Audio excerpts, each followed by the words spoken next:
I just wanted to pop on and talk to you a little bit about how I plan to make 2018 my best year yet.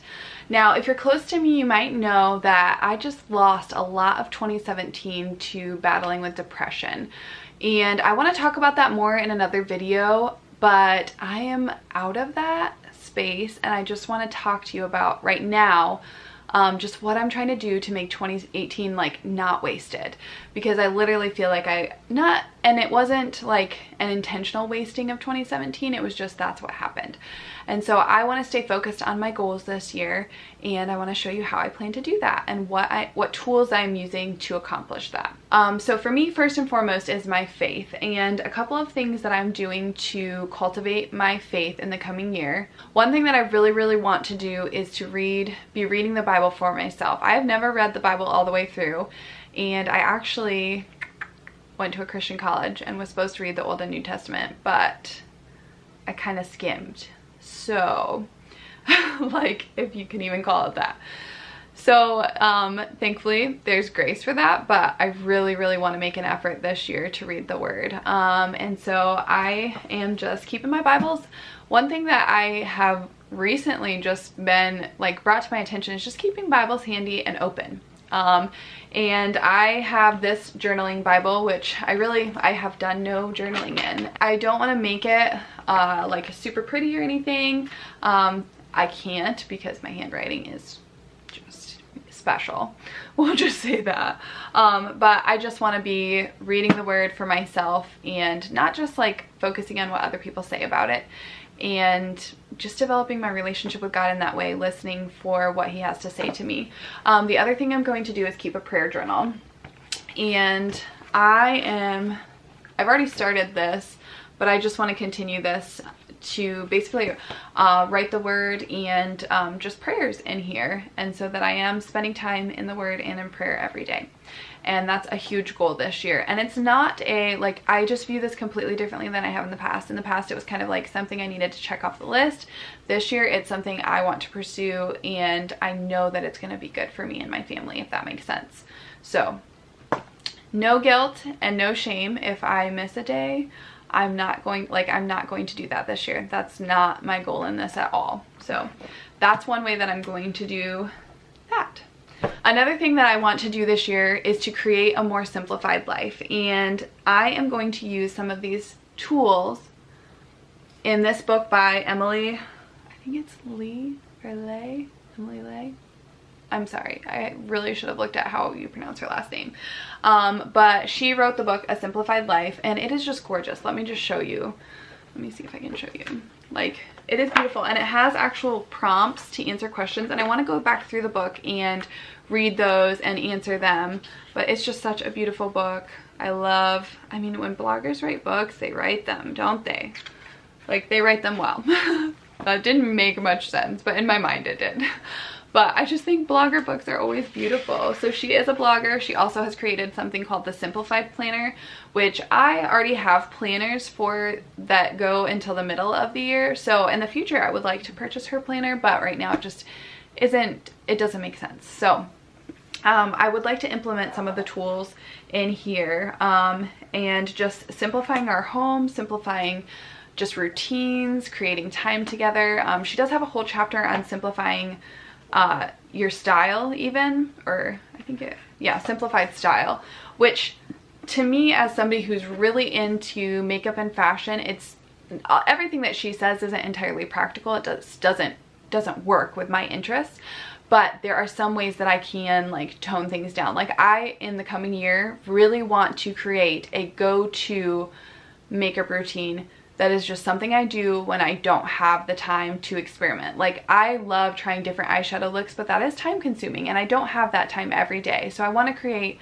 a 5-minute routine that literally only takes 5 minutes, because some mornings that's all I have and I feel a little bit better and a little bit more put together and a little bit more ready to tackle my day when I have some makeup on. So that's something that I want to work on. I want to work on figuring out how to curl my hair and have it last for more than a day. I used to be able to curl my hair and it would last for like 4 days, and now my hair, like, it's already falling, and I just curled this morning. So my hair is just not wanting to cooperate with me, and I want to figure that out in the coming year, so that that's something that I can just check off my list and I don't have to do every day because I have a lot of hair and it takes me forever. So those are just a few things. The other thing is creating simplified spaces in our home, and we've already started to do that. Just having that little spot for Mark and I to sit and drink our coffee and do some reading in the morning has been such a blessing.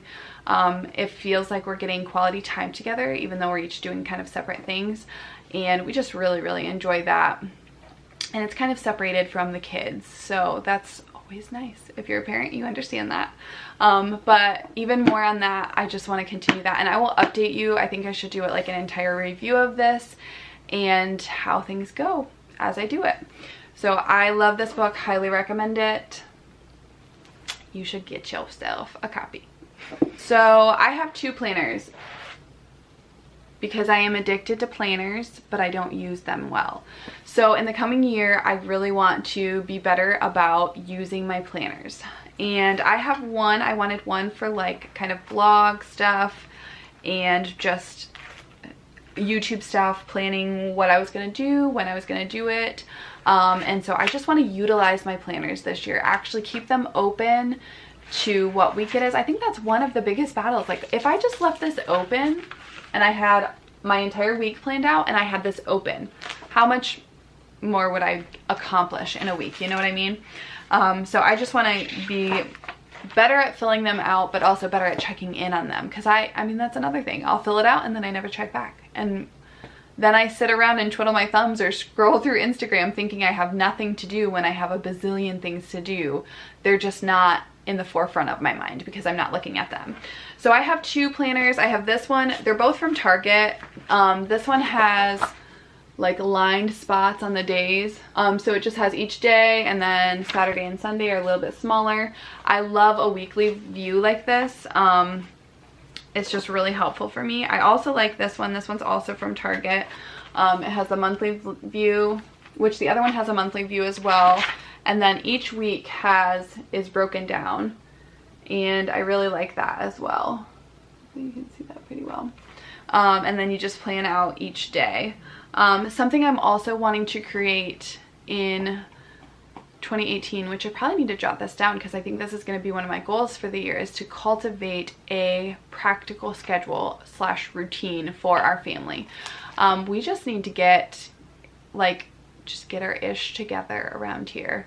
I am a registered nurse, and so I have not had a normal schedule in 7 years. I only work pool right now, so I really could make a routine throughout the week, but that's not my nature now. And then my husband also works evenings, so we just have a very abnormal schedule to everybody else, and we need to figure out what routine works for our family. And just so that the boys, because I know kids, I think they thrive on schedule and routine, and mom and dad are not good at that. So I just want to figure out something that leaves room for just like incidental activities, leaves room for kids, because I mean, and nothing ever goes as planned with children, I feel like. But that's something that I really want to work on this year, is just having a routine so that they can know what to expect. And I think there'll be less arguments, there'll be less questions, and I think it'll help us to be more productive and make it just a better year. So the last thing, and this is probably my biggest, just my biggest thing. So I probably should have left more time for this, but I'm going to try to be somewhat quick. So kind of what spurred me on to the idea of being able to cultivate good goals and work on them, like achieve them with little by little progress, not working towards a certain end point. Like I won't have arrived at the end of 2018, but I will have made progress in what I wish to do, what I plan to do.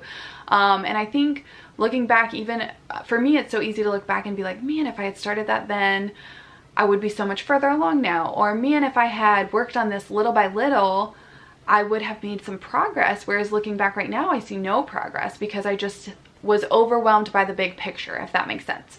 So this company, Cultivate What Matters, has helped me in this so much. So Laura Casey is the person who created Cultivate What Matters, and she has written 2 books.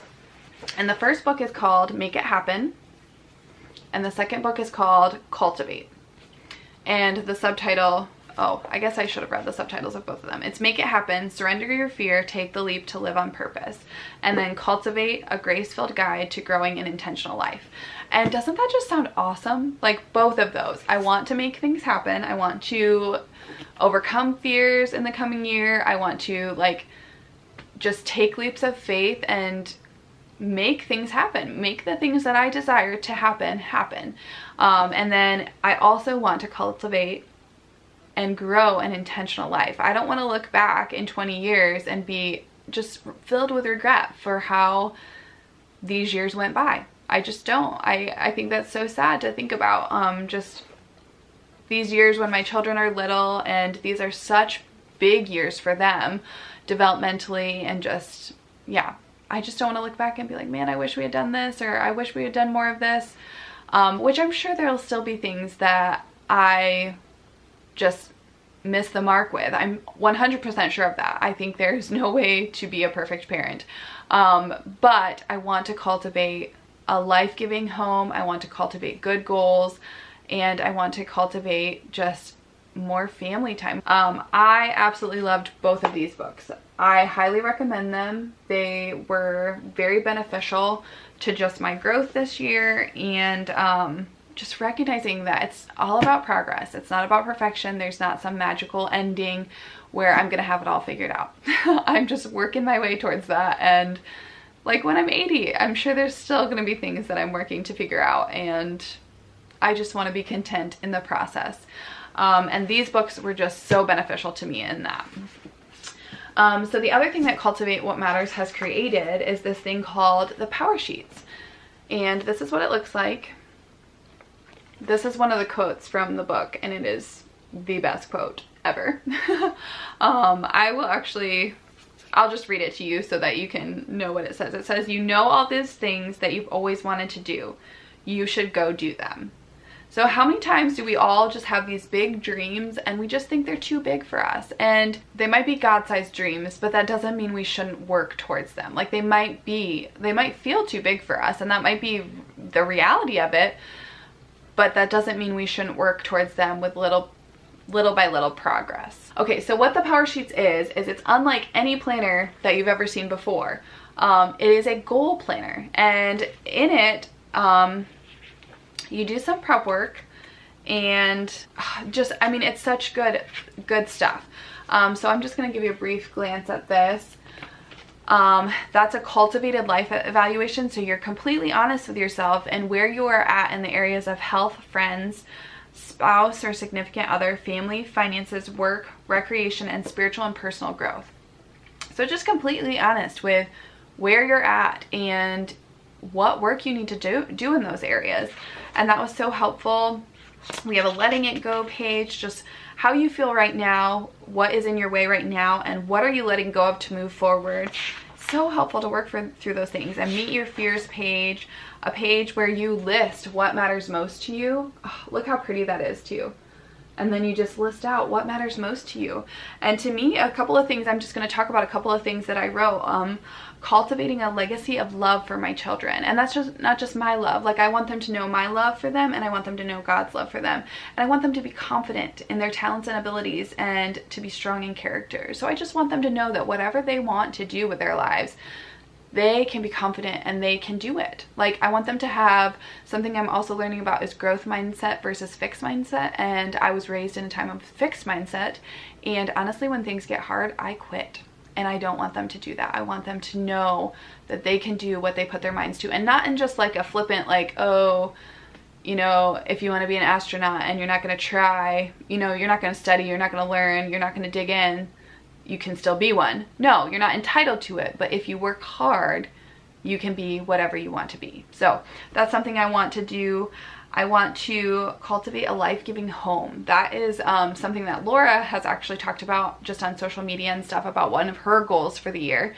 And it's just something that I think is such a blessing. Like I want our home to be life-giving. I don't want us to look around and just be overwhelmed by everything that needs to be done. I want us to be able to rest and enjoy each other in this space. And so that's something that I really want to do. And then I want to cultivate my faith. I want to know God for who he says he is in his word. And I think that's just important in our walks with God, is that we go to the source. And so that's something I really, really want to work on for this year. And I also want to cultivate romance and fun in our marriage. And just something that's important to get back to. Mark and I got married super fast. That's a story for another day, but we got married after 4 months of knowing each other, and we have had hard season after hard season after hard season. And I just want to get back to having fun. And there are different ways that we can do that, and I just want to be mindful of that this year.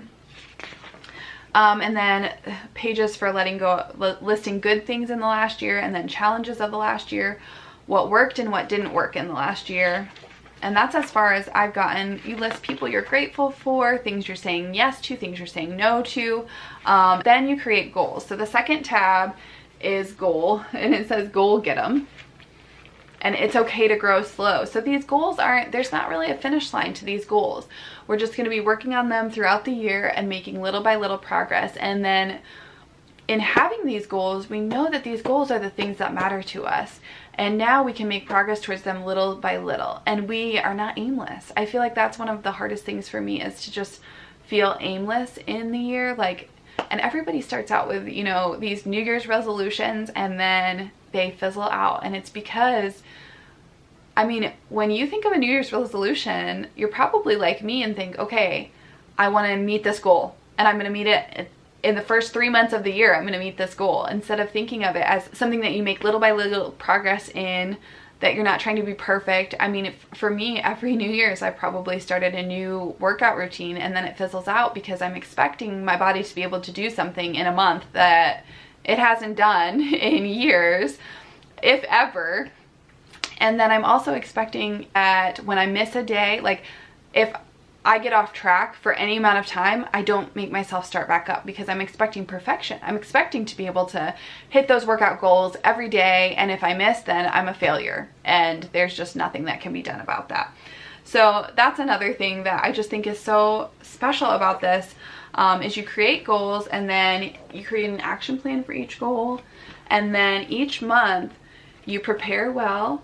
So you just kind of look at what's on your calendar, important to-dos, and what you're excited for in the coming month. You clear the mental clutter, and then you have a brain stream of what matters most this month and how you're going to achieve it. And then the awesome thing is they have these things for tending. So part of Laura's whole idea behind the book Cultivate is the idea of gardening. Gardening happens little by little. You cultivate a garden, you tend to your garden, and that's how things grow. And so she calls the monthly check-in on our goals our tending list. And so you just kind of check into how you're tending each of those goals, and you have a progress bar, not a checkoff box, which I love this, because how often, if you're like me, you might think, oh, I can't mark any progress because I'm not completed with that. And just a progress bar, I think, is such a great idea. So you have monthly goals, weekly goals, and daily goals. And I love that idea too. So these are the things you're working on each and every day. And that's every month. You get to go through those. And then in the spring, and at the beginning of each new season, you kind of do a check-in of where you're at and how things are looking. And evaluate yourself honestly on where you're at in all of these areas. And I just think it's so powerful. I know I've said "and" a bazillion times, but this is seriously something I am so excited about this year. I honestly don't think I'll be able to make it through another year without it, because I honestly have been very unfocused in the years since I graduated from college. And I think that's partially something that happens to a lot of people, because your life is kind of ruled by the school system, and then all of a sudden you're like, I have to come up with, structure and what I'm supposed to do next all on my own. That's a lot. So that is something that I'm just so excited about. She also has companion goal guides. So there's one for couples and one for parenting. And this is something that Mark and I want to work on. I just love this. It has goals. You create goals for your family. You write down traditions, and then have fun lists for each season. And that's something that Mark and I really want to cultivate in the coming year, is more family fun. So we were talking about quarterly planning a family activity, and that is something that I think would be really awesome to do. And then just cultivating our marriage, because marriage is hard, and it's not going to last if we don't put some effort into it. And so that's something that we want to work on in the coming year too. She also has these lovely little sticker books. And I'm going to link everything for you. But these are so much fun. I just love it. Look, gold foil stickers. I mean, does it get any better than gold foil? I don't think so. So I wanted to show you a couple of the tools that I use, and I keep these by our little spot where we do our reading in the morning. So she does sell tending tape in her shop, but I also have these tending tapes, or she sells tending tape. She calls it tending tape. I have these washi tapes. It won't focus. So I thought these were really fun, and I thought they were just fun to add to the power sheets and to my calendar, even just make it brighter and more fun. That is something that has come from this. I usually hate bright, bold colors, and obviously Laura Casey and the Cultivate What Matters team love bold colors. And I am embracing color, which is just, I mean, that's not me usually, and I just love it. I think it's such a fun thing, and it's making me very joyful. So I also have some certain pens that I absolutely love, and I don't know if you're like me, but I love school supplies. Like, oof, it's bad. So I love these Papermate Inkjoy Gel 0.7 pens, and they come in lots of different colors. And I just got a color set, and I use these for my prayer journal. And then I like to always have a set of highlighters on hand, and these are just Bic Bright Liners. And then for the power sheets, she actually recommends using the Papermate Flare pens. And I just got a set on Amazon. She does sell them in her shop. But I just keep these right by my desk, and I think it's so much fun. I really have truly embraced the color. And I think it just makes it more exciting. I was gonna look at one of my pages, because typically I would have just used all black and it would have had to be perfect. But here, look, at my challenges, I used a rainbow. And the rainbow is usually not in my forte or my wheelhouse, whatever you want to call it. So yeah, I just think it's so much fun. And I am super excited for 2018, guys. I have never been more excited for a new year. Usually I feel overwhelmed by it. And so I feel like getting on top of my goals and figuring out what I want to cultivate in the new year and how I'm going to live intentionally is such a blessing. Like, I don't know how to describe it anywhere else. Like, I have joy and freedom in this, whereas normally my New Year's resolutions just feel oppressive and overwhelming. So I am excited about 2018, and I hope that you guys will be too. And I hope you guys liked this video. I plan to do updates and maybe even like go through my tending list. Maybe I'll do a video even when I determine exactly what my specific goals are for the coming year. And I think that would be fun. I think it'd be awesome to like keep each other accountable to our goals and just kind of check in. So if you guys like this video, don't forget to like it, give it a thumbs up. I would appreciate it. And also subscribe. I don't know why I said but yeah, just subscribe. We'd appreciate it if you subscribed so that you don't miss out on anything from the Soulful Babes, you know. I'm like in a weird mood now that I'm done. I feel like I did it. This is Henley's potty dance. I did it. I did it. I did it. Yeah. Anyway, I hope you guys have a great day, and we'll see you again tomorrow for another day of Vlogmas. Bye, babes. Love yourself. A merry little Christmas.